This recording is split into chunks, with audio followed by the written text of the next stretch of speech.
Hey everyone, my name is Jennifer Irvin. I am a doctoral student at the University of Georgia and the author of the paper, Critically Reading the Canon, Culturally Sustaining Approaches to a Prescribed Literature Curriculum. I wrote this paper because as culturally sustaining pedagogy and other culturally relevant and culturally responsive learning frameworks have emerged and begun to inform our practice in literacy education as a way to value the diverse cultures and communities of our students, I found that these discussions typically centered on how we can adapt our curriculum by teaching more multicultural literature and presenting more racially diverse perspectives through literature. This is incredibly important work.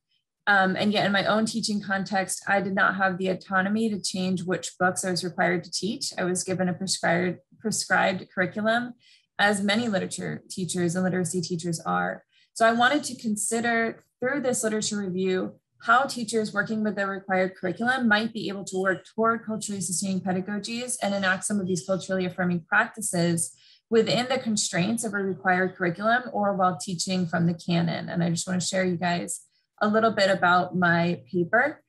I am not trying to argue with this paper that it is not necessary for us to teach diverse literature to students. It is absolutely important and necessary that we work toward a more racially diverse canon. Students deserve that. I am making an argument that teachers who cannot change their text for one reason or another can still work toward culturally sustaining pedagogies through critical literacy approaches.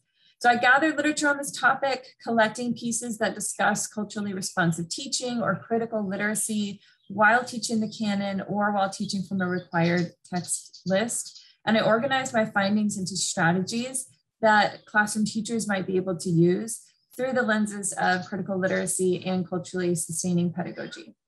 The strategies that I gathered my findings around were teaching through critical theories, pairing text, pairing required literature with student or teacher chosen literature, counter storytelling, so having students either writing their own counter narratives or at the very least recognizing the role that race was playing in the literature and discussing other perspectives.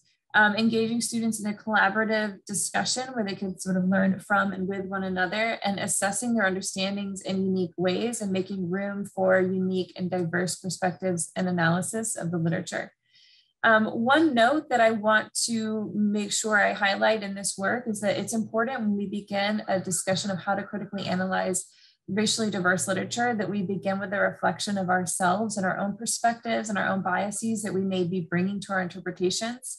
And I also want to point out that this is not work that only needs to happen with the canon or only needs to happen with the required literature. Students reading any type of literature, presenting any array of perspectives, deserve to interpret that literature with a critical lens so that their unique perspectives and interpretations are invited into the classroom.